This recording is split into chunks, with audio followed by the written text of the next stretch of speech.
हाय दोस्तों, नमस्कार। आशा करता हूँ आप और आपका परिवार कुशलता पूर्वक होगा।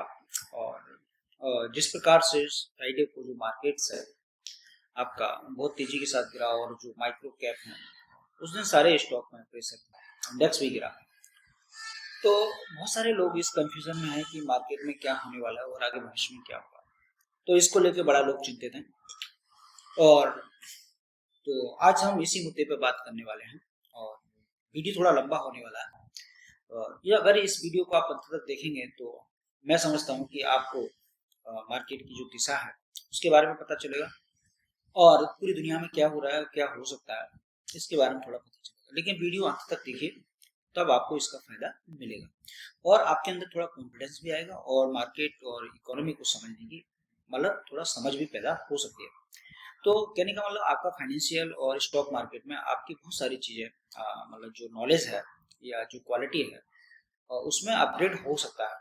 पूरी पूरी संभावना है और चीज़ों को भविष्य में अगर आप काम करते हैं तो कोरिलेट करने की जो आपको कैपेसिटी डेवलप हो जाएगी, क्रिटिकल थिंकिंग बढ़ जाएगी, एनालिसिस करने की कैपेसिटी बढ़ सकती है आपकी। किसी स्टॉक को एनालाइज करना है और बहुत सारी चीज़ें, तो वो आपको चीज़ें समझ में आएंगी। तो आज का जो टॉपिक है mostly the direction of stock market in future in long term, मतलब क्या डायरेक्शन होने वाला है आगे भविष्य में। तो इसी पे हम बात करने वाले हैं। तो देखिए, मैं जो अपने वीडियो में बता दूं आपको, आज हम मैक्रो लेवल का एनालिसिस और मैक्रो लेवल का एनालिसिस में देखिए जो इंडियन इकोनॉमी का जो जितनी पॉलिसी है गवर्नमेंट की या आरबीआई की, वो भी हम डिस्कस करेंगे इसमें। और ग्लोबल लेवल पे जो चीजें डिस्कस हो रही हैं, चल रही हैं, उसका भी हम डिस्कस करें। तो ये बात सही है। दूसरी एक चीज मैं महत्वपूर्ण बता दूं आपको कि कभी भी मैक्रो लेवल का जो इशू होता है या कोई चीज हम पॉलिसी इशू करते हैं तो आप अपने इंडिविजुअल स्टॉक पे उसको अप्लाई ना करें, क्योंकि इंडिविजुअल स्टॉक जो एक माइक्रो यूनिट है, वो माइक्रो इकोनॉमिक्स का पार्ट है। और हम जब इंडिविजुअल स्टडी करते हैं तो थोड़े से पैरामीटर अलग हो जाते हैं। तो आप ध्यान रखें इस बात को बहुत सावधानी पूर्वक। जो मैं एनालिसिस करने जा रहा हूँ माइक्रो लेवल का एनालिसिस, तो आप इसको अपने पर्टिकुलर स्टॉक पे अप्लाई ना करें, इसको सावधानी बरतें। उसको मैं बताऊंगा लास्ट में कि आप अपने स्टॉक के साथ किस प्रकार की स्ट्रेटेजी बना सकते हैं और किस प्रकार के एनालिसिस करना चाहिए। तो हम इस पर बात करते हैं। तो शुरू करते हैं हम जो इंडियन मार्केट है और इसमें जो मैक्रो लेवल की चीजें हैं उस पर बात करेंगे। तो पहले हम बात करेंगे कि जो इंडियन इकोनॉमी है और उसमें क्या चल रहा है और क्या क्या इसमें चीजें होने वाली है। दूसरा बात करेंगे इंडियन स्टॉक मार्केट। तो ये दोनों देखिए, एक चीज बता दूं बहुत महत्वपूर्ण, आप जानते होंगे कि जो स्टॉक मार्केट है, Indian stock market, that is a part of Indian economy. तो ये इंडियन इकोनॉमी का एक आईना है। और ऐसा नहीं है कि इंडियन इकोनॉमी से और जो मार्केट है स्टॉक मार्केट वो अलग अलग चीजें नहीं, कहीं ना कहीं चीजें दोनों हैं, लेकिन वो पार्ट है उसका। और एक जैसे हम बहुत सारी फिजिकल होती है वहाँ सॉफ्ट कॉपी में या सॉफ्ट है या जो लाइव मार्केट होता है, तो वो हमारा इंडियन जो स्टॉक मार्केट है और वो बहुत वैल्यूबल चीज है और एक इंडियन इकोनॉमी का जो रिप्रेजेंटेटिव है कि किस प्रकार की चीजें इंडियन इकोनॉमी में हो रही है और पूरी दुनिया में क्या हो रहा है, तो उसको इंडियन स्टॉक मार्केट कैसे रिएक्ट करता है। तो ये बात तो समझना चाहिए कि ये इंडियन इकोनॉमी का पार्ट है और उसी का एक हिस्सा है और उसका एक उसको चाल, उसकी जो ग्रोथ है उसको दिखाने की कोशिश करता है। इसको समझना बहुत जरूरी है। अब बात करते हैं हम, या दूसरी एक चीज और बात करें एनालिसिस करने से पहले, कि जो इस समय सोने के रेट बहुत ज्यादा बढ़ रहे हैं। सोना एक कमोडिटी है और मैं आपको बता दूं, जितना मैंने पढ़ा एनालिसिस किया कई 10-15 सालों में, मैंने 10-12 साल में, कि जब भी स्टॉक मार्केट नहीं चलता पूरी दुनिया में, इक्विटी मार्केट नहीं चलता है, तो क्या होता है कि लोग सोने में पैसा लगाते हैं। देखिए, दुनिया में पैसा कुछ लोगों पर बहुत ज्यादा है, कुछ लोगों पर नहीं। तो जिन लोगों के पास पैसा होता है वो क्या करते हैं, सोने में पैसा लगाते हैं। भाई, उनको अपॉर्चुनिटी चाहिए, वो अपना पैसा घर में रख के या बैंक में रख के उसको वेट नहीं कर सकते। तो क्योंकि उस पर उनको क्या उसकी जो मार्जिनल एफिशिएंसी कॉस्ट होती है, अपॉर्चुनिटी कॉस्ट होती है, उसको बियर करना पड़ता है। तो इसकी वजह से लोग क्या करते हैं, सोने में पैसा लगाते हैं। जब भी स्टॉक मार्केट नहीं चलता है तो आपने देखा होगा, आप ऑब्जर्व करिए इसको, कि सोने के प्राइस बढ़ने लगते हैं। तो एक तो ये चीज है, तो ये चीज आपको समझ में आ गई। तो अब हम बात करते हैं कि पूरी दुनिया में जो स्टॉक मार्केट है 2-2.5 साल से ये चल नहीं रहा है, इसके पीछे कारण क्या है। पहले तो हमें ये समझ लेना चाहिए और धीरे धीरे आप समस्या, तो ये 2 साल के लगभग हो गए। मतलब पूरी दुनिया का अगर इंडियन इकोनॉमी की अगर बात करें, इंडियन जो स्टॉक मार्केट है वो चल नहीं रहा है। चीजें वहीं आसपास ऊपर नीचे हो रही है, थोड़ा बढ़ जाता है फिर गिर जाता है, तो इस प्रकार की चीजें हो रही है। दूसरी बात करें तो जितनी भी कंपनियां हैं इंडिया स्टॉक मार्केट में जो लिस्टेड है, उनके रिजल्ट बहुत बहुत बढ़िया आए हुए हैं। उनका पेस ऑफ सेल्स ग्रोथ बहुत बढ़िया है, उनका पैट ग्रोथ बहुत बढ़िया है। उनका कैपेक्स भी करनी है, उनका रिटर्न ऑन इक्विटी भी बढ़िया है, उनका मैनेजमेंट गाइडेंस भी बढ़िया है, लेकिन फिर भी स्टॉक पैसा बना के नहीं दे रहे। तो इस प्रकार का अगर स्टॉक आपके पास है तो घबराने की जरूरत नहीं।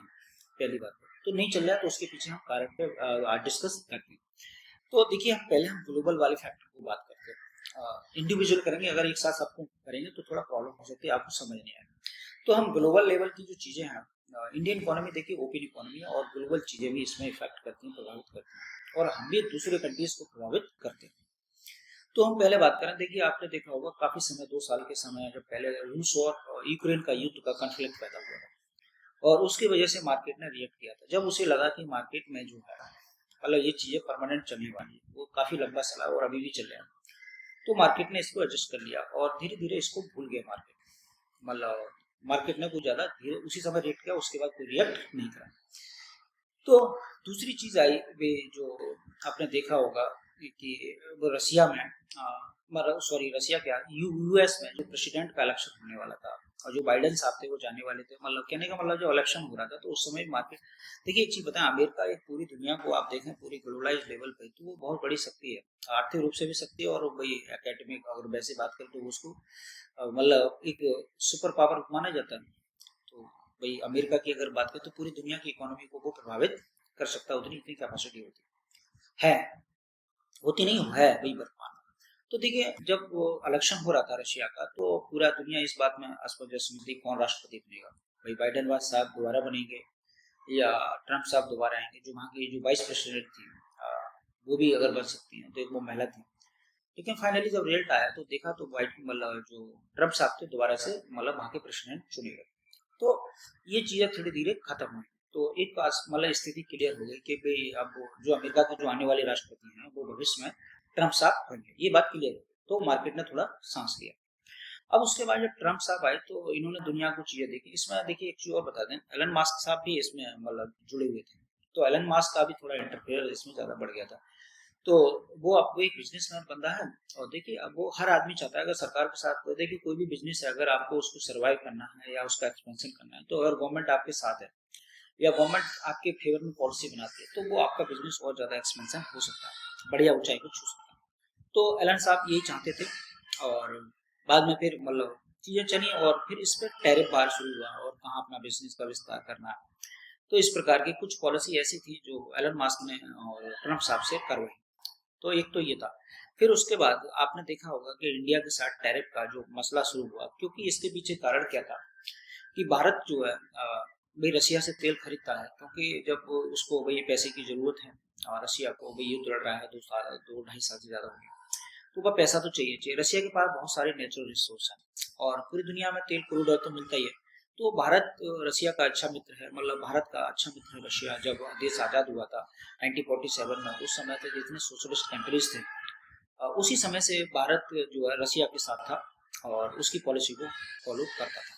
5 ईयर प्लान की बात करें तो इंडिया में जो इकोनॉमिक डेवलपमेंट हुआ 5 ईयर प्लान का जो मॉडल लिया था वो रसिया से लिया गया था।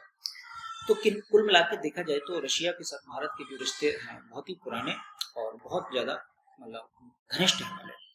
तो भारत ने सोचा भाई उसकी जो मतलब फॉरेन पॉलिसी है और एक्सपोर्ट और इंपोर्ट की बात है, तो उन्होंने सोचा क्यों ना अगर हमें बेनिफिट हो सकता है तो रसिया से क्रूड ऑयल खरीदें क्योंकि सस्ता मिल रहा है। बाकी देशों की अपेक्षा से अगर महंगा मिल रहा है तो हमें सस्ता मिल रहा है, तो हमारी भाई जो पैसा है हमारा वो बच सकता है, तो उसे बचाना भी चाहिए और ये सही डिसीजन था गवर्नमेंट का, इसमें कोई बुरी बात नहीं। तो अब देखिए रसिया का कॉन्फ्लिक्ट और देखिए रसिया का जो कॉन्फ्लिक्ट है मेन जो रहता है वो रसिया से, मतलब अमेरिका का जो कॉन्फ्लिक्ट है वो रसिया से है और जो चाइना से।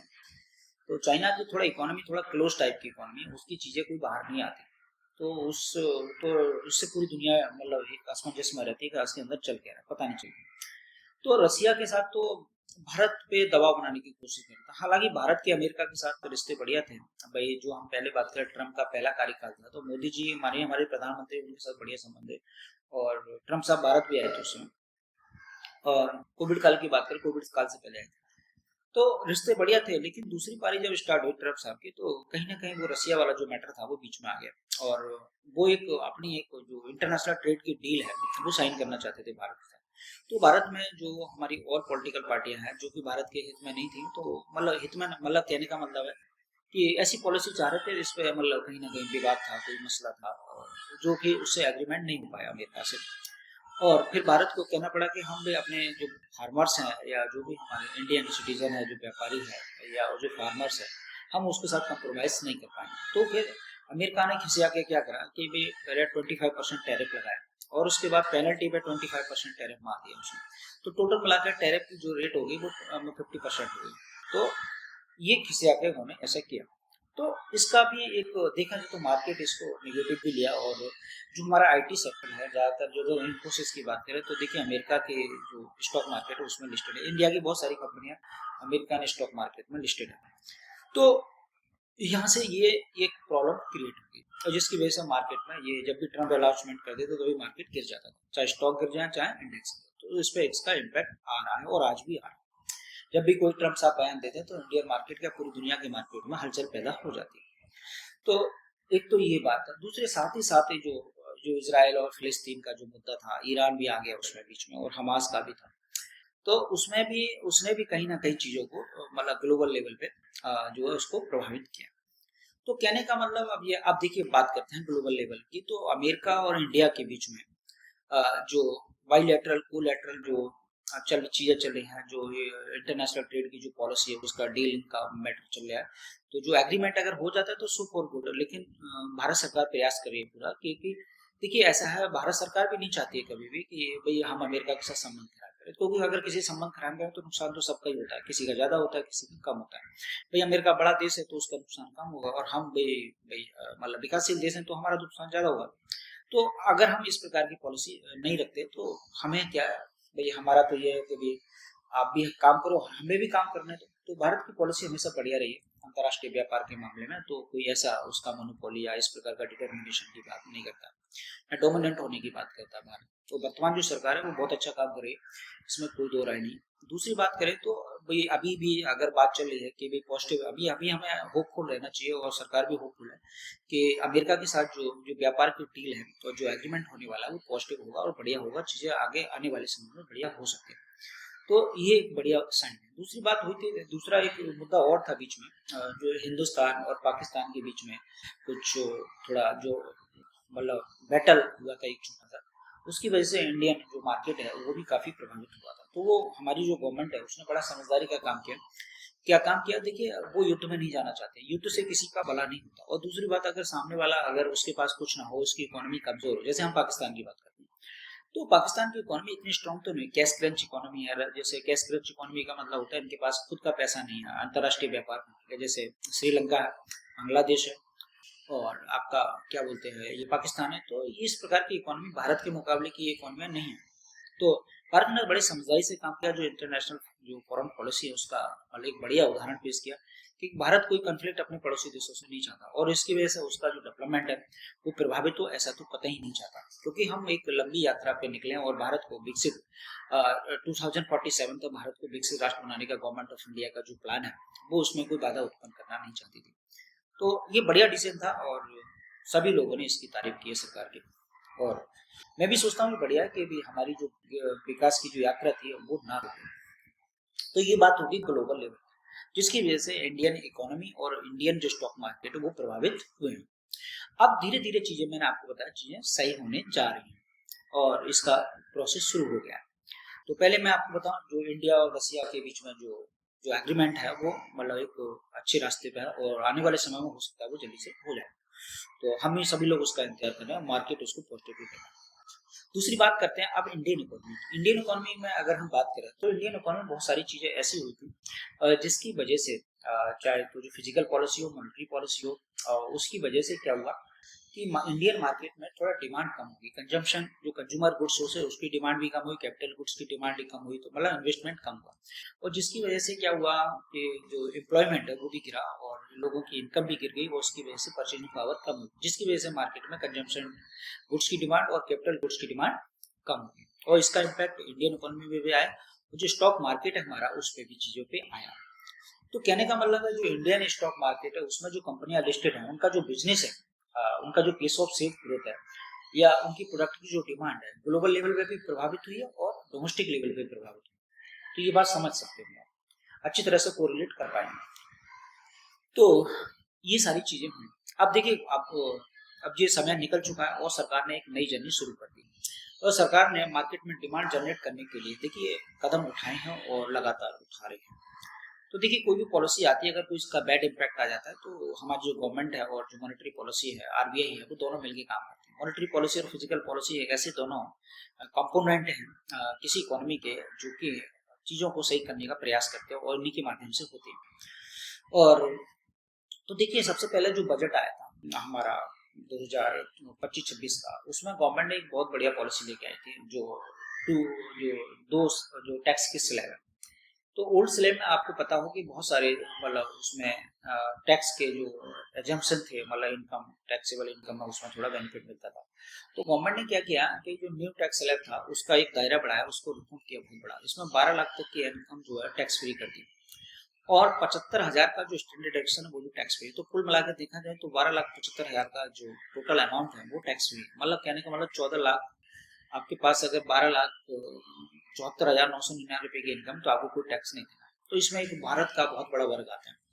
और गवर्नमेंट ने सोचा था कि इसकी वजह से क्या होगा, मार्केट में डिमांड जनरेट होगी, चाहे वो कोई भी सेक्टर हो। देखिए, ऐसा कुछ इसेंशियल सेक्टर्स होते हैं, जैसे आपका हॉस्पिटल हो गया या मेडिसिन हो गई, फार्मा हो गया, तो ये एक इसेंशियल है, इसमें कोई ज़्यादा फर्क नहीं पड़ता। अगर कोई बीमार हो गया तो उसे इलाज कराना, इससे कोई फर्क नहीं। लेकिन बाकी चीज़ें, जैसे हम बात करें भाई, क्लोथिंग हो गया, एफएमसीजी हो गई, और ऑटो इंडस्ट्री हो गई, और भी बहुत सारी चीज़ें जो कि बट डायरेक्टली सीधे एज ए ह्यूमन बींग से जुड़ी होती है। सारी चीज़ें ह्यूमन बींग से जुड़ी हुई है हालांकि। तो कुछ सेक्टर बहुत ज़्यादा ऐसे होते हैं जिनका, अगर मान के चलिए, अगर कोई प्रॉब्लम है उसकी वजह से अगर उसमें दिक्कत आती है तो मांग गिर जाती है। तो सरकार ने ये प्रयास किया कि 12,75,000 तक की जब आपकी इनकम टैक्स फ्री हो जाती है, तो कहीं ना कहीं कुछ पैसा जो टैक्स पेयर है, चाहे वो प्राइवेट सेक्टर में काम करता हो या गवर्नमेंट सेक्टर में काम करता हो, चाहे स्टेट गवर्नमेंट का एम्प्लॉय हो चाहे भारत सरकार का एम्प्लॉय, तो उसके पास एक इनकम तो होगी, बढ़ेगी, उसकी सेविंग भी बढ़ेगी और उसका कंजम्पशन भी बढ़ेगा, मतलब पैसा वो खर्च करेगा। जब पैसा खर्च करेगा तो मार्केट में डिमांड बढ़ेगी, और सेविंग करेगा तो बैंकों में जाएगा, उससे आगे वो इन्वेस्टमेंट में कन्वर्ट हो जाएगा। तो सरकार का प्रयास बहुत अच्छा था, लेकिन वो सरकार ने देखा कि इसका कोई आउटपुट नहीं आ पा रहा है, इतना बढ़िया आउटपुट नहीं आ पा रहा है, क्योंकि साथ में इन्फ्लेशन भी चल रहा था, तो इससे कोई फर्क नहीं पड़ा। हम मॉनेटरी पॉलिसी का पार्ट बाद में करेंगे, पहले हम फिजिकल पॉलिसी का पार्ट है जो बजट को हम कर लेते हैं। तो देखिए, सरकार ने फिर क्या किया, इसी समय अभी कुछ समय पहले जो 22 सितंबर से सरकार ने जो जीएसटी के रेट है वो डिक्लाइन कर दिया। उसमें जो 4 स्लैब थे, ऐसे जैसे मान चलो भाई 5%, 12%, 18% और 28%, तो सरकार ने इन दोनों को कम कर दिया। कहने का मतलब जो 28% का जो स्लैब था उसको घटा करके उसे खत्म ही कर दिया, और 18% का जीएसटी का स्लैब रखा। दूसरा जो 12% का जीएसटी स्लैब था उसको भी गवर्नमेंट ने खत्म कर दिया, अब वो 5% हो गया। और बहुत सारी ऐसी चीजें हैं, जैसे हम बात करें इंश्योरेंस में बात करें, तो उन्होंने क्या करा कि जो कुछ प्रोडक्ट्स हैं उसको मतलब जीएसटी फ्री कर दिया, तो उस पर कोई जीएसटी नहीं लगेगा। तो ऐसी बहुत सारी चीजें करी है गवर्नमेंट ने जो कि पॉजिटिव है, कि जीएसटी फ्री कर दिया, और कुछ चीजें हैं जिन पर जीएसटी लगेगा। जैसे ऑटोमोबाइल इंडस्ट्री की बात करें तो इस पर 18% जीएसटी लगेगा, और बाकी जो चीजें हैं उन पर 5% जीएसटी लगेगा। तो इससे फर्क क्या हुआ, देखिए ऐसी चीज। अब अगर हम फिजिकल पॉलिसी का, अगर हम टैक्स की बात करें, डायरेक्ट टैक्स में आता है, वो इनडायरेक्ट टैक्स में आता है GST, service goods and service tax है। तो इसकी वजह से क्या होगा, जितनी देखिए आज आप अखबारों में देखिए, आप और हर जगह देखिए, तो आप जो भी चीजें इनकी जो पहले महंगी थी वो सब सस्ती हो गई। चाहे कार हो या बाइक हो, और भी चीजें हो, टीवी हो, फ्रिज हो, सब पे कहीं ना कहीं जीएसटी की वजह से जो प्राइस कट हुआ उसका। और जैसे मैं आज अखबार पढ़ रहा था तो मैंने देखा कुछ कार है जो 12 लाख तक, 11 लाख, तो उन पे 1,20,000 तक की टैक्स की रिबेट है, मतलब बढ़िया है। तो जो जो मिडिल क्लास खरीद सकता है, मिडिल क्लास की वजह से मार्केट में डिमांड बढ़ने की पूरी पूरी संभावना है। तो सरकार ने देखो ये पॉजिटिव ये काम किया, फिजिकल पॉलिसी में जीएसटी की रेट कट किया, जिसकी वजह से मार्केट में डिमांड पैदा हो सकती है, जो वस्तुएं हैं उनकी और जो सेवाएं हैं उनकी कीमत नीचे आएगी, ये स्वाभाविक है, इसमें पॉजिटिव। अब ये तो बात होगी फिजिकल पॉलिसी। गवर्नमेंट ने फिजिकल पॉलिसी को बड़े हिसाब से इसको चेंज किया, पहले बजट में आपने चेंज किया और वो टैक्स का स्लैब बढ़ाया, और फिर आपने जीएसटी को कट किया, और जिसकी वजह से 2 स्लैब खत्म कर दिए, और जो हाईएस्ट था वो आपने हटा दिया। तो इसकी वजह से प्रोडक्ट सस्ता हो, जिससे मार्केट में डिमांड बढ़ेगी, और कंजम्पशन गुड्स की डिमांड बढ़ेगी तो कैपिटल गुड्स की डिमांड बढ़ेगी, मतलब निवेश भी बढ़ेगा, निवेश बढ़ेगा तो एम्प्लॉयमेंट बढ़ेगा, एम्प्लॉयमेंट बढ़ेगी तो इनकम बढ़ेगी, और फिर इसमें एक्सेलरेटर का या मल्टीप्लायर का मतलब जो फॉर्मूला है वो एक्टिव हो जाएगा, जिसकी वजह से क्या, फिर ये एक प्रोसेस चलने लगेगा, और मार्केट में एक बूमिंग मतलब बूम की तरफ बढ़ेगा इंडियन इकोनॉमी। और इसका इम्पैक्ट उस पर भी आएगा, कहने का मतलब जब इकोनॉमी में इम्पैक्ट आता है तो इसका स्टॉक मार्केट पे इम्पैक्ट आना लाजमी है, इसमें आप समझ लीजिए। तो ये बात होगी फिजिकल पॉलिसी। अब हम बात करते हैं मॉनेटरी पॉलिसी। देखिए मॉनेटरी पॉलिसी एक जो मार्केट में लिक्विडिटी होती है पैसे को मैनेज करने का, एक उसका एक बहुत बढ़िया तरीका होता है। मतलब अब तो टारगेटेड मॉनेटरी पॉलिसी हमारे गवर्नमेंट ने मतलब आरबीआई लॉन्च कर दिया। इसका जो स्लैब है वो मतलब -2% और +4%, तो जो इसके बीच में रहती है। अगर 2% से नीचे जाती है तो मतलब इन्फ्लेशन तो भी सही नहीं है, और 4% जैसे ऊपर जाता है वो भी सही नहीं माना है। तो इसके बीच में डिसाइड करना, तो टारगेटिंग मॉनेटरी पॉलिसी की बात कही गई। तो देखिए एक चीज बताएं, जब लगा सर मतलब हमारे जो गवर्नर साहब हैं उनको लगा कि मार्केट में इन्फ्लेशन कंट्रोल कर लिया गया है और धीरे धीरे भाई चीजें खराब हो रही है, तो क्यों ना भाई रेट ऑफ इंटरेस्ट को कम किया जाए। तो देखिए रेपो रेट को कई बार कट किया गया, 1% तक कम कर दिया गया। और एक चीज और बता दूं, आने वाले समय में जो अगला जो होने वाली है मॉनेटरी पॉलिसी की मीटिंग, उसमें भी बात चल रही है कि 0.25 जो रेपो रेट और कट की जा सकती है। तो इससे होता क्या है, मैं आपको, जब रेपो रेट कट कर देते हैं तो जो बैंक्स होते हैं वो आरबीआई से जो पैसा लेते हैं और उस पर जो ब्याज देना पड़ता है वो कम हो जाता है। और जो कम हो जाता है तो वो क्या करते हैं कि और मतलब सस्ता ब्याज पे मतलब कंज्यूमर को लोन दे सकते हैं, चाहे पर्सनल लोन हो, हाउसिंग लोन हो, या कार लोन हो, या आपका और भी सामान जैसे खरीदते छोटा मोटा वो ईएमआई पे खरीदते, तो उससे ये चीजें सस्ती हो जाती है। मतलब कंज्यूमर को आसानी हो जाती है, कम ब्याज देना पड़ता है उसको। तो इससे क्या होगा, तो दूसरा एक काम तो ये करा मतलब आरबीआई। दूसरा काम करा है कि कैश रिजर्व रेशियो को कम कर दिया। कैश रिजर्व रेशियो क्या होता है मैं आपको बता दूं, इसको डिटेल में पढ़ लेना। कैश रिजर्व रेशियो जो कॉमर्शियल बैंक का टोटल डिपॉजिट होता है, ये उसका पार्ट उनको कैश के रूप में आरबीआई के पास पार करना पड़ता है। अगर वो अमाउंट ज्यादा होगा तो बैंक के पास बिजनेस करने के लिए पैसा कम होगा, और वो अगर अमाउंट कम होगा, कैश रिजर्व रेशियो की दर कम होगी, तो बैंक के पास बिजनेस करने के लिए पैसा ज्यादा होगा। तो जब ये इसको डिक्लाइन कर दिया तो दोनों को कॉम्बिनेशन देखिए कि दोनों को मिला के देखा जाए तो एक तो अमाउंट बढ़ गया कॉमर्शियल बैंक के पास, या जो भी ब्याज मतलब ब्याज पे देते हैं पैसा जिससे बिजनेस करेंगे। दूसरा रेट ऑफ इंटरेस्ट कम हो गया, तो दोनों चीजें इनके पास बढ़ गई पॉजिटिव। तो इससे तो इसकी वजह से क्या होगा मैं आपको बताता हूं। इसकी वजह से होगा क्या कि मार्केट में कोई घर खरीदना चाहता है, कोई कार खरीदना चाहता है, या कोई और सामान ईएमआई पे खरीदना चाहता है, तो उसको आसानी से लोन मिल जाएगा, इजी गोइंग, और वो जो है सस्ते ब्याज दर पे वो चीज नहीं। तो उससे होगा क्या कि कंजम्पशन गुड्स की डिमांड बढ़ेगी, साथ ही साथ कैपिटल गुड्स की डिमांड बढ़ेगी, क्योंकि कंजम्पशन गुड्स और कैपिटल गुड्स आपस में इंटरलिंक होती है। क्योंकि कैपिटल गुड्स के माध्यम से ही कंजम्पशन गुड्स का प्रोडक्शन किया जाता है, जैसे हम इन्वेस्टमेंट करते हैं। तो जब ये चीजें होंगी तो आप देखेंगे कि जब कैपिटल गुड्स की डिमांड और निवेश बढ़ेगा, तो इस निवेश जब बढ़ेगा तो एम्प्लॉयमेंट बढ़ना लाजमी है। और जब जब एम्प्लॉयमेंट बढ़ेगा तो इससे इनकम बढ़ना लाजमी है। जब इनकम बढ़ेगा तो फिर दोबारा से बाइफरकेट होगी इनकम, फिर कंजम्पशन बढ़ेगा और फिर कैपिटल गुड्स की डिमांड। तो इसमें मल्टीप्लायर एक्टिव हो जाता है और एक्सेलेटर एक्टिव हो जाता है, जिससे और तेजी आती है। मल्टीप्लायर का मतलब उसका इफेक्ट आने लगता है और एक्सेलेटर उसको और तेज कर देता है। इसको अलग से समझना तो अलग से किसी दिन वीडियो बना देंगे, लेकिन अभी आपको इसमें समझाना मेरा बोलने का उद्देश्य नहीं। तो ये बात समझ में आ गई। अब बात आती है कि तो ये बात तो आपको पता चल गई होगी, फिजिकल पॉलिसी और मॉनेटरी पॉलिसी का दोनों का ऑब्जेक्ट क्या है, मार्केट में डिमांड जनरेट करना। और डिमांड जनरेट होगी तो इन्वेस्टमेंट होगा, मतलब कैपिटल गुड्स की डिमांड बढ़ेगी। कैपिटल गुड्स की डिमांड बढ़ेगी तो क्या होगा कि इकोनॉमी में मतलब भाई निवेश तो बढ़ेगा ही बढ़ेगा, निवेश बढ़ेगा एम्प्लॉयमेंट बढ़ेगा, एम्प्लॉयमेंट बढ़ेगा तो इनकम बढ़ेगी, तो पुनः आपकी कंजम्पशन गुड्स की डिमांड बढ़ेगी, पुनः कैपिटल गुड्स की डिमांड बढ़ेगी, निवेश बढ़ेगा। तो इसमें मैंने आपको बताया मतलब एक्सेलरेटर और मल्टीप्लायर एक्टिव होगा। तो ये बात तो होगी, तो इससे मार्केट में डिमांड बढ़ने वाली है। अब जब मार्केट में डिमांड बढ़ेगी तो मार्केट में जो भी चीजें हैं वो कौन बनाता है, कंपनियां बनाती हैं। और जो कंपनियां बनाती हैं वो ज्यादातर कंपनियां कहाँ लिस्टेड है, स्टॉक मार्केट में लिस्टेड है। तो जब स्टॉक मार्केट में लिस्टेड है तो उनका अगर बिजनेस सही होगा है, तो उसका जब बिजनेस सही होगा, उस पर पेस ऑफ सेल्स ग्रोथ आ जाएगा, तो वो फिर पैसा बनाना शुरू कर देंगे। अब दूसरी बात करें निफ्टी का जो इंडेक्स है हमारा, बैंक निफ्टी हो या निफ्टी हो, तो मैं अभी बात करें तो हम निफ्टी की बात करते हैं। निफ्टी में 50 कंपनियां होती हैं, उनका बेटे उसमें सभी सेक्टर की कंपनियां होती है, तो सभी सेक्टर में इसका पॉजिटिव इंपैक्ट आएगा तो निफ्टी भी ऊपर जाएगा, राइट। तो निफ्टी को ऊपर जाना स्वाभाविक है, कंपनियां इंडिविजुअल भी ऊपर जाएंगी सेक्टर वाइज, मतलब ऊपर ग्रोथ करेंगी और निफ्टी भी ग्रोथ करेगा, राइट। अब आती है दूसरा आता है बैंक निफ्टी जो हमारा बड़ा इंडेक्स है। अब सेंसेक्स की बात करें तो सेंसेक्स में जो कंपनियां निफ्टी में होती हैं वही कंपनियां सेंसेक्स में होती है, वो 30 होती हैं या 50 होती हैं, तो इसमें कोई ज्यादा चेंजेस नहीं है। कहने का मतलब जब वो कंपनियां काम करेंगी तो उनका जो ऑन एवरेज है, जब इंडिविजुअल जो कंपनी है वो अगर ग्रोथ करेगी उसका पेस ऑफ सेल्स ग्रोथ ज्यादा होगा, तो इंडिविजुअल जब ज्यादा होगा तो उसका जो इंडेक्स है वो भी ज्यादा चलेगा, उसमें कोई दो राय नहीं। तो सीधा सीधा इम्पैक्ट उस पर निफ्टी पे आना ही आना है। अब बात करते हैं बैंक निफ्टी।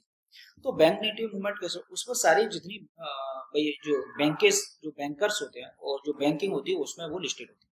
अब मॉनेटरी पॉलिसी और फिजिकल पॉलिसी वाला जो मॉनेटरी पॉलिसी का पार्ट है, जैसे मैंने बताया कि रेपो रेट कम हुआ और उसकी वजह से आपका कैश रिजर्व कम हुआ, तो बिजनेस के लिए उनके पास पैसा बहुत पड़ेगा, और जो आरबीआई से पैसा लेंगे उधार उस पर रेट ऑफ इंटरेस्ट कम देना पड़ेगा। तो दोनों चीजें उनके पास है, उनके पास लिक्विडिटी ज्यादा है और रेट ऑफ इंटरेस्ट भी कम है, तो वो कंज्यूमर को बहुत सारा लोन दे सकते हैं आसानी से, मतलब अपना बिजनेस कर सकते हैं। तो जितने भी फाइनेंशियल इंस्टीट्यूशन है वो सबका ग्रोथ होएगा, उनका जो लोन बुक का जो ग्रोथ है वो बढ़ेगा। दूसरा इनका जो बात करें, इनका जो नेट नॉन परफॉर्मेंस एसेट्स है वो डिक्लाइन होगा, मतलब कम होगा, और जो अगर gross net not performance asset है वो भी कम होगा। तो इनका जीएनएनपीए और एनएनपीए इनका कम हो जाएगा, तो इनकी एसेट क्वालिटी बढ़िया होगी। जब एसेट क्वालिटी बढ़िया होगी तो इनका लोन बुक बढ़िया से ग्रोथ करेगा। तो ये सारी जितने भी फाइनेंशियल इंस्टीट्यूशन है, बैंक है, एनबीएफसी है, ये सब बढ़िया से काम करेंगे। जब बढ़िया से बात करें, इनका लोन बुक बढ़ेगा, इनका पैट का मार्जिन बढ़ेगा, इनका और जो कैपेक्स है वो भी बढ़ेगा, रिटर्न ऑन इक्विटी भी बढ़ेगा, इनका मैनेजमेंट गाइडेंस भी पॉजिटिव हो जाएगा। तो ये सारी चीजें हो जाएंगी। तो मेरा कहने का मतलब ये है कि ये सब मतलब जो बैंकिंग सेक्टर है, फाइनेंशियल सेक्टर है, वो भी ग्रो करेगा, और जो बाकी कंपनियां हैं वो भी ग्रो करेंगी। तो जब ये ग्रो करेंगे तो इनका इंडेक्स बढ़ना लाजमी है। बैंक निफ्टी भी आगे की यात्रा तय करेगा और निफ्टी भी आगे की यात्रा तय करेगा, ऊपर की तरफ जाएगा।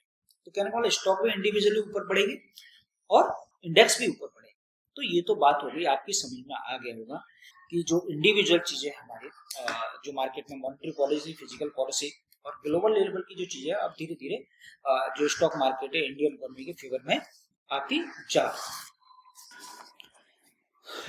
तो अब हम बात कर लेते हैं कि सेक्टर वाइज कि अब देखिए इकोनॉमी में पॉजिटिविटी आ जाएगी, ये बात स्वाभाविक है, इसमें कोई दो राय नहीं है। इकोनॉमी में बूम आएगा, और जब इकोनॉमी बूम आएगा तो स्टॉक मार्केट आपका जो इंडेक्सेस है उनका चलना लाजमी है, ये बात समझ। अब बात आती है, देखिए अब इन सब सेक्टरों पे अगर हम अब पूरे अब बात करते हैं प्योरली स्टॉक्स में, अब हम यहाँ पे देखिए मैक्रो लेवल का जो एनालिसिस है वो कुल मिला के आपको समझ में आ गया होगा, इसका इम्पैक्ट इकोनॉमी पे कैसे आएगा, और जितनी जो कंपनियां हैं एनएससी, बीएससी या जो मिड कैप, लार्ज कैप, सभी प्रकार की जितनी कंपनियां, जितने इंस्ट्रूमेंट है, उन पर सब पे पॉजिटिव इम्पैक्ट आने वाला है, ये बात सही है। और जब आएगा तो मार्केट ऊपर की तरफ चलेगा, मतलब आगे जो भविष्य में मार्केट है लॉन्ग टर्म में बहुत ऊपर जाने वाला है, और उसके लिए बेस भारत की जो मतलब कहने का मतलब है जो इंडियन और स्टॉक मार्केट के लिए वो तैयार हो चुका है, और इसमें थोड़ा ही बहुत दिन लग रहा है। जब भी ये चीजें सही हो जाएंगी, बिल्कुल परफेक्ट आने शुरू हो जाएंगे, अभी जीएसटी का अभी 22 से आया है, और जैसे ही मार्केट में इसकी डिमांड जनरेट होगी तो ये चीजें आगे आने वाले समय में और पॉजिटिव होने वाली है। उसमें 6 महीने लग जाए, 3 महीने लग जाए, मतलब तो जल्दी इसका पॉजिटिव इम्पैक्ट मार्केट पर आने ही वाला है, और आप इसको देखेंगे। तो अब बात करते हैं हम सेक्टर वाइज, अब स्टॉक मार्केट की पॉरली बात करते हैं। तो मैं एक चीज बता दूं, देखिए इन सारी चीजों का इम्पैक्ट सारे कंपनियों पे आएगा, सारी कंपनियों पे बराबर बराबर। अब बात आती है कि स्टॉक चलेगा कौन सा मार्केट, कौन सा स्टॉक खरीदना चाहिए। तो मैं अपना एक छोटा सा मेरा डिस्क्लेमर है इसमें बीच में दे देता हूँ कि मैं किसी स्टॉक को बाय और सेल करने की रिकमेंडेशन नहीं देता हूँ, ये बात समझ लीजिए, और ना ही आपको मेरे कहने से या किसी अन्य के कहने से कोई स्टॉक बाय और सेल करना चाहिए, क्योंकि आपकी हार्ड अर्न मनी होती है, बड़ा दिमाग इस्तेमाल करके चीजें स्किल्ड हो जाए, जो कॉन्फिडेंस आ जाए, आपको कन्विक्शन आ जाए, तब कोई इस स्टॉक को बाय करे, तभी आप बेचे। ये मेरी राय है आपके लिए, क्योंकि मैं सेबी रजिस्टर्ड नहीं, मैं इकोनॉमिक्स का विद्यार्थी हूँ, प्रोफेसर हूँ, तो मैं चीजें जानता हूँ, तो एनालिसिस करने की कोशिश करता हूँ, जिससे कि आपकी जो समस्या है, जो आपकी समझ है, जो स्किल है और डेवलप हो सके, आप उसमें चीजों को इंटरलिंक करने की कोशिश कर पाए। तो मैं आपको बता दूं कि आपको किस प्रकार की कंपनियों के साथ रहना है। जैसे मैंने आपको बताया कि जितना भी जो पॉजिटिव चीजें हो रही हैं, मॉनेटरी पॉलिसी हो, फिजिकल पॉलिसी हो, या सरकार की जो पॉलिसी हो, इन्वायरमेंट तैयार किया, ग्लोबल जो माहौल हो, वो सब चीजें सही हो रही हैं। इंटरनेशनल जो लेवल की पॉलिसी है वो भी अगर अमेरिका के साथ डील हो जाती है तो सो फॉर गुड है। तो ये सब चीजें सही हो रही हैं, तो अब करना क्या चाहिए आपको, अभी करना क्या चाहिए। देखिए एक चीज बताओ, मार्केट में डरने की कोई जरूरत नहीं है, मार्केट जो है यहाँ पर सेटल हो चुका है। मुझे लगता है अब इसमें नीचे आपने देखा होगा मार्केट की चाल देखिए, अगर कभी 1000 पॉइंट 500 पॉइंट गिर जाता है तो 500 पॉइंट पड़ जाता है, तो फिर अलग एक रेंज बाउंड मार्केट है। और इसका प्लेटफॉर्म तैयार हो चुका है, आगे की जर्नी तैयार, मतलब चलने के लिए पूरा रोड मैप तैयार है। कहने का मतलब फ्लाइट जो है रेडी है, बस टेक ऑफ करने वाली है, और जैसे टेक ऑफ करेगी तो चलना शुरू हो जाएगा, तो इसमें घबराने की जरूरत आपको नहीं। अब बात आती है कि हमें अब माइक्रो लेवल की स्टडी करें, मतलब मैक्रो लेवल का आपने चीजें समझ ली। मैं आपको पहले बताया कि माइक्रो लेवल की चीजें आप इंडिविजुअल स्टॉक पे अप्लाई नहीं करें। अब यहाँ हम बात करते हैं मैक्रो लेवल, तो हमें किस प्रकार की कंपनियों को ट्रैक करना चाहिए। अगर आपने ट्रैक नहीं करना शुरू किया तो ट्रैक करना शुरू कर दीजिए। तो हमें बढ़िया कंपनी छांटनी चाहिए, और उसमें उसका जो क्वार्टरली रिजल्ट आने वाला है, Q2 FY26 का रिजल्ट आने वाला है, और ज्यादा समय भी नहीं, अब धीरे धीरे आना शुरू हो गया। पुराना FI1 मतलब Q1 FY26 का रिजल्ट पहले आ चुका, और अब दूसरा रिजल्ट आने वाला है। तो आपके सामने Q2 FY26 का रिजल्ट भी तैयार है, और उसको ट्रैक करना शुरू कर दिए। आपको करना क्या चाहिए, देखिए हमें कंपनी का, किसी भी कंपनी का इंडिविजुअल माइक्रो लेवल पर हमें उसका जो है लेटेस्ट कॉर्पोरेट डॉक्यूमेंट पढ़ना चाहिए। लेटेस्ट कॉर्पोरेट डॉक्यूमेंट मैं हर अपनी वीडियो में बताता हूँ। तो आपको करना क्या है कि लेटेस्ट कॉर्पोरेट डॉक्यूमेंट पढ़ना है आपको। लेटेस्ट कॉर्पोरेट डॉक्यूमेंट क्या होता है, जो पीपीटी, कंपनी का पीपीटी होता है, कौन कौन होता है, ये मिलता है कहाँ आपको, मैं डायरेक्ट बता देता हूँ, हर वीडियो में बताता हूँ कि स्क्रीन रीडर में जाए, गूगल में टाइप करें, और जब गूगल में टाइप करें तो वहाँ कंपनी का नाम पूछेगा। जैसे ही कंपनी का नाम डालेंगे आप, तो आपको वहां पर सीधे कंपनी का नाम से कंपनी खुल जाएगी, उसमें राइट हैंड में डॉक्यूमेंट्स आता है, उस डॉक्यूमेंट को क्लिक करेंगे तो वहाँ राइट हैंड पे पीपीटी, कॉन कॉल की ट्रांसक्रिप्ट और उसकी रिकॉर्डिंग भी अवेलेबल रहती है, और लेफ्ट हैंड में आपको उसका प्रेस रिपोर्ट या नोट रिपोर्ट वगैरह वगैरह रहती है। तो आपको पढ़ना क्या है, पीपीटी और कॉन कॉल, दो चीजें पढ़नी। इन दो डॉक्यूमेंट आपको मिल गए, इसमें दो प्रकार का डेटा मिलता है आपको, एक क्वांटिटेटिव डेटा और दूसरा क्वालिटेटिव डेटा। तो हमें दोनों प्रकार का डेटा पढ़ना चाहिए बड़े सावधानी पूर्वक किसी कंपनी पर लाइस करें। अब इसमें हमें पढ़ना क्या है, हमें इनका जो इनकम स्टेटमेंट है वो बड़े ध्यान से पढ़ना चाहिए, और जो भी चीजें उसमें दे रखी जो मैं बता रहा हूँ वो बड़ा सावधानी से पढ़ना। तो सबसे पहले आपको उस कंपनी का रेवेन्यू ग्रोथ या पेस ऑफ सेल्स ग्रोथ जिसका हाई हो उसको ट्रैक करना चाहिए, और यदि उसमें पीयर ग्रुप्स हैं उसको भी ट्रैक करिए कि उसके जो पीयर ग्रुप्स हैं वो बढ़िया से ग्रोथ कर रहे हैं नहीं कर रहे हैं। तो जिसका पेस ऑफ सेल्स ग्रोथ ज्यादा होगा उस कंपनी को पहले तो आप ट्रैक करें बढ़िया से। देखिए मैं आपको बताता हूँ ऑटो सेक्टर की अगर हम बात करें सेक्टर वाइज, तो ऑटो सेक्टर में देखें तो इस समय सबसे ज्यादा जो Q1 FY26 में जो बढ़िया पेस ऑफ सेल्स ग्रोथ 23% थी वो महिंद्रा एंड महिंद्रा की। बाकी जितनी उसके पीआर ग्रुप्स हैं, चाहे मारुति हो, टाटा मोटर्स हो, सबकी ग्रोथ बढ़िया नहीं है, बात समझ। तो महिंद्रा एंड महिंद्रा, अब इसका रिजल्ट आने वाला है तो उसको आप ट्रैक करिए। तो जिसका पेस ऑफ सेल्स ग्रोथ बढ़िया है तो उसको ट्रैक करिए। दूसरे एक बहुत महत्वपूर्ण बताता हूँ जो मुझे पहले बताना चाहिए, कि हमेशा उस बिजनेस को ट्रैक करें जिसका बिजनेस आपको समझ में, जिसका प्रोडक्ट आपको समझ में आता है, जिसे आपकी फैमिली में समझ में आता हो प्रोडक्ट। अगर आपको किसी कंपनी का बिजनेस या प्रोडक्ट समझ में नहीं आता तो उस कंपनी को आप ट्रैक ना करें, ये बात ध्यान रखें। तो मैक्रो लेवल की चीजें मैं आप इसलिए माइक्रो लेवल की स्टडी बता रहे हैं। तो आपको जो प्रोडक्ट समझ नहीं आता उस बिजनेस को ट्रैक ना करना, उस कंपनी को ट्रैक करना। जो बिजनेस आपको समझ में आता है, जो अपनी फैमिली को समझा सकते हैं, चीजें खुद समझ सकते हैं, उसी बिजनेस को ट्रैक करा, और उसी का पेस ऑफ सेल्स ग्रोथ आते हैं, उसका रेवेन्यू ग्रोथ है। तो जिस कंपनी का बढ़िया रेवेन्यू ग्रोथ है, सबसे हाईएस्ट है, तो नंबर 1 नंबर 2 की कंपनी को आपको ट्रैक करना है जिनका हाईएस्ट ग्रोथ है। ये बात समझ में आ गई। दूसरी बात करते हैं कि कंपनी जो मार्जिन है उन कंपनी के मार्जिन बढ़ रहे हैं नहीं बढ़ रहे हैं। तो उसमें आपका एबिटा मार्जिन है, पैट मार्जिन, अगर पैट मार्जिन सेल्स ग्रोथ से ज्यादा है तो और बढ़िया बन जाता है। इस प्रकार की कंपनी को ऑपरेटिंग लेवरेज मिलता है। तो ऑपरेटिंग लेवरेज मिले तो वो स्टॉक बहुत तेजी के साथ पैसा बना के देता है। तो इनको देख लेना आपको पड़ेगा। तो पैट मार्जिन आपका सबसे बहुत महत्वपूर्ण होता है, पैट मार्जिन। और पैट मार्जिन में देखना कि कंपनी का ऑपरेटिंग लेवरेज मिल रहा है नहीं मिल रहा। ऑपरेटिंग लेवरेज का सीधा साइन है, अगर पैट का जो ग्रोथ है वो सेल्स ऑफ ग्रोथ से ज्यादा है या रेवेन्यू ग्रोथ से ज्यादा है तो उसको ऑपरेटिंग लेवरेज मिल रहा है। तो ये आपको देख लेना सही से। अब तीसरी बात करते हैं जो बिजनेस टर्नअराउंड की। तो बिजनेस टर्नअराउंड अलग तरह का मैटर होता है, इस पर मैंने अलग से वीडियो बना रखा है, ये उसमें डिस्कस करने वाला मैटर नहीं, तो इसको आप अलग से देखें। चौथा होता है इसका जो कैपेक्स या एक्सपेंशन, कंपनी एक्सपेंशन या कैपेक्स कर रही है नहीं कर रही है, तो वो आपको इसमें देखना चाहिए। और ये मिलता था, देखिए पैट और रेवेन्यू ग्रोथ कहाँ मिल जाती है, उसमें मिल जाती है आपको, सीधे सीधे देते हैं। और ये आपको मिलेगा कौन कौन में, कौन कौन का जो मैनेजमेंट का गाइडेंस होता है उसमें वो बताते हैं कि हम आने वाले समय में भाई ये 2 हॉस्पिटल बनाएंगे या नया प्लांट बैठाएंगे या फिर डिस्ट्रीब्यूटर चैनल को सही करेंगे। जैसे मैं आपको बताता हूँ एक इथार्स हॉस्पिटल है, इथार्स हॉस्पिटल की मैं भाई ज्यादातर एग्जांपल लेता हूँ। इथार्स हॉस्पिटल है, जीना सिको हॉस्पिटल है, ये क्या अपने कंपनी का कैप्स मतलब अपनी जो इनका हॉस्पिटल उसका लगातार कैपेक्स कर रहे हैं, एक्सपेंशन करना है। अभी इनके 2 हॉस्पिटल है इथार्स वालों के, एक अगस्त में एक सितंबर में शुरू हुआ, अगस्त में और एक जुलाई में शुरू हुआ। इसी प्रकार से जो मनीष आचार्य जी है और जीना सिको हॉस्पिटल लगातार बेडों की संख्या बढ़ा रहा है, तो ये कैपेक्स है। तो ये आपको देखना कंपनी कैपेक्स कर रही है नहीं कर रही है। और भी बहुत सारी कंपनियां हो सकती हैं। तो ये बात होगी। और जो छठा मतलब चौथा जो टॉपिक आता है, पांचवा, वो था return on equity. Return on equity अगर पॉजिटिव डायरेक्शन है उसका, वो बहुत महत्वपूर्ण होता है। कि मैनेजमेंट जो इक्विटी जो होल्डर्स है, इक्विटी को जो पैसा लगा हुआ है उस पर रिटर्न कितना आ रहा है। अगर वो रिटर्न का साइन पॉजिटिव है, मतलब आगे की तरफ बढ़ता हुआ है, तो वो बढ़िया मानी जाता है कंपनी। इस प्रकार की कंपनी अगर रिटर्न ऑन इक्विटी और ऑपरेटिंग लेवरेज मिलता है तो इस प्रकार की कंपनियां मल्टीबैगर होती है। जैसे अभी स्टॉक नहीं चल रही, सही है, अगर इस प्रकार की कंपनी आपको मिल जाती है जिसका पेट ग्रोथ ज्यादा, जिसको ऑपरेटिंग लेवरेज, जिसका रिटर्न ऑन इक्विटी पॉजिटिव, अगर वो इस प्रकार का अगर आपने कोई स्टॉक अपने पोर्टफोलियो में रख रखा है, तो जब भी मार्केट बूम आएगा तो वो स्टॉक बहुत तेजी के साथ बढ़ेगा, 2x 3x कितना भी हो सकता है। तो ये बात सावधानी से। और चौथा जो छठा बहुत ही महत्वपूर्ण है, मैनेजमेंट गाइडेंस। मैनेजमेंट गाइडेंस आपको कौन कौन में मिलता है, कभी कभी पीपीटी में भी दे देते हैं भाई हमारा फ्यूचर प्लान क्या है।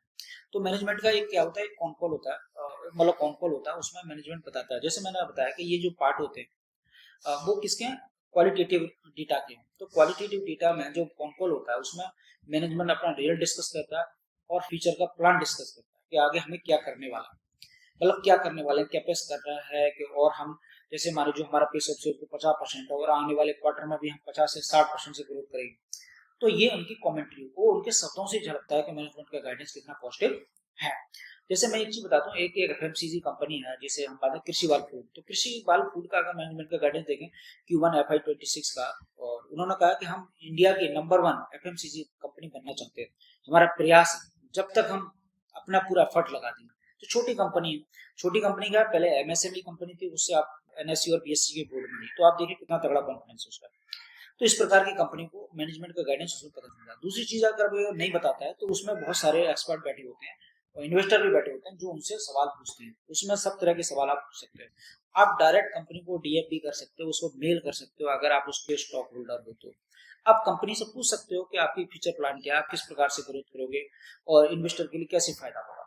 तो ये चीजें 6 चीजें अगर आपने देख ली कंपनी में, बात समझ, तो माइक्रो लेवल पे स्टडी करके उन कंपनी को आइडेंटिफाई करना। अगर इस प्रकार की कंपनी आपके पोर्टफोलियो में है अभी भी और नहीं है तो FY26 का Q2 का रिजल्ट आ रहा है, आप उसमें देखें। तो इस समय मार्केट बहुत बढ़िया पोजीशन पे खड़ा हुआ और जो इतना जो बेनिफिट मिल रहा है, अगर इस प्रकार की कंपनी आप छाटेंगे या उनको ट्रैक करेंगे तो आपको इसका फायदा ज्यादा मिलेगा।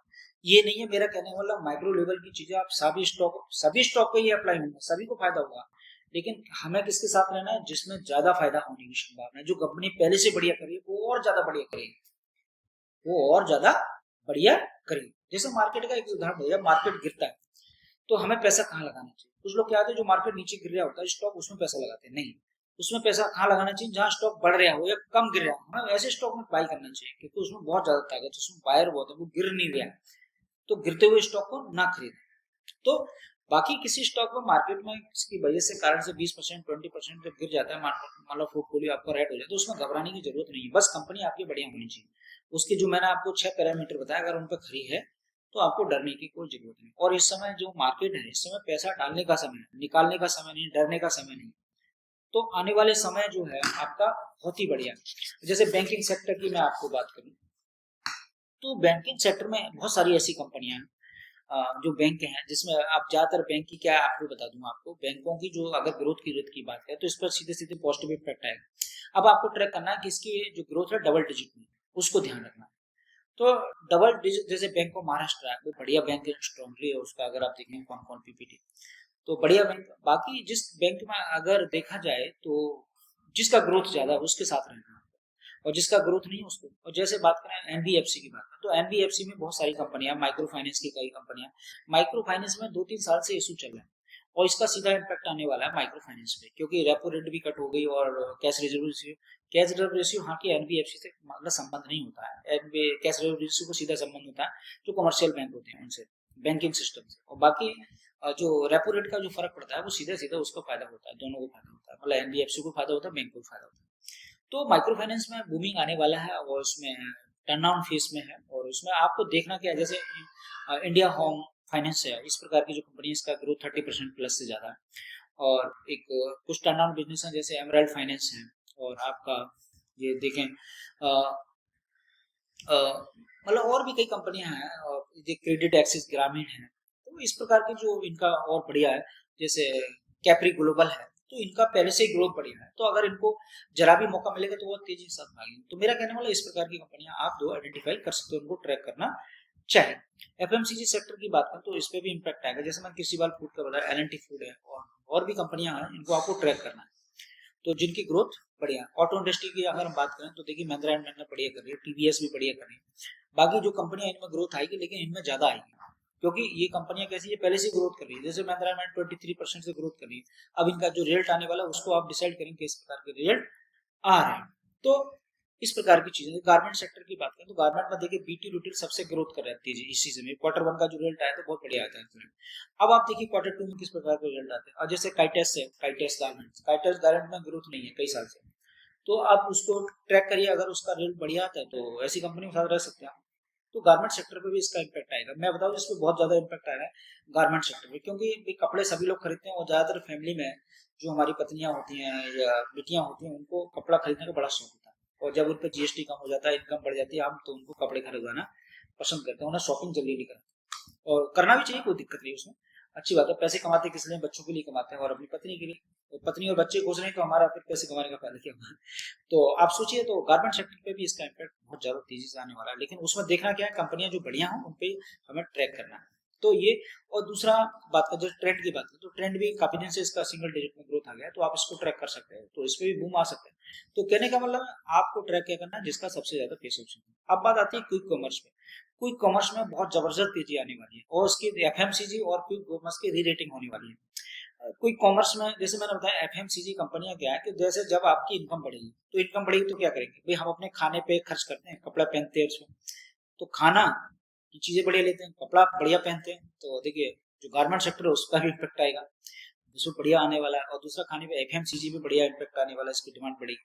और तीसरा आता है क्विक कॉमर्स। क्विक कॉमर्स में देखिए दोनों चीजें आ जाती हैं, आप कपड़े भी खरीद सकते हो उससे, एफएमसीजी प्रोडक्ट भी खरीद सकते हो, और दूसरा इलेक्ट्रॉनिक वाले सामान भी, इस पे भी, इस सेक्टर पे भी आएगा। इसमें बहुत सारी कंपनियां हैं, जैसे आपका केआई इंडस्ट्री है, आपका पॉलीकैप है, और आपका आदित्य विजन है, इनका ग्रोथ बढ़िया है, और इनको आप ट्रैक करिए। और भी कंपनियां बहुत सारी ट्रैक करिए। तो इसमें देखना क्या है, पेस ऑफ सेल्स जिस कंपनी का जाना है उसको आप ट्रैक कर लीजिए बढ़िया से, और उससे आपको फायदा होने वाला है। ट्रैक करिए जिसका पेस ऑफ सेल्स बढ़िया और चीजें बढ़िया है, कोई दिक्कत नहीं, प्रोडक्ट आपको समझ में आता है। तो क्विक कॉमर्स पे ज्यादा ध्यान देना है। क्विक कॉमर्स में जैसे जोमेटो हो गया, स्विगी हो गया, और फ्लिपकार्ट हो गया, अमेजोन हो गया, तो इनपे क्या, इनपे जब लोगों के पास पैसा होगा, इस प्रकार की चीजें होगी, जैसे जीएसटी कम हो गया, और टैक्स स्लैब, मतलब टैक्स स्लैब भी, मतलब लोगों को जो 12 लाख थी इनकम बढ़िया हो गई। और तो इस प्रकार की जब चीजें होंगी तो क्या वो लोग ऑनलाइन ऑर्डर करेंगे तो इनका बिजनेस बढ़ना ही बढ़ना है। तो क्विक कॉमर्स का आने वाला जो समय बहुत बढ़िया होने वाला है, तो इसकी रीरेटिंग होने वाली है इस सेक्टर की और एफएमसीजी। तो इन पे आप टारगेट, मतलब इनको टारगेट करते रहिए। Q2 FY26 के रिजल्ट आने वाले हैं। तो कहने का मतलब है मेरा, मार्केट में पॉजिटिव रहिए और घबराने की कोई जरूरत नहीं है, बस बढ़िया स्टॉक आपके डीमैट अकाउंट में होना चाहिए।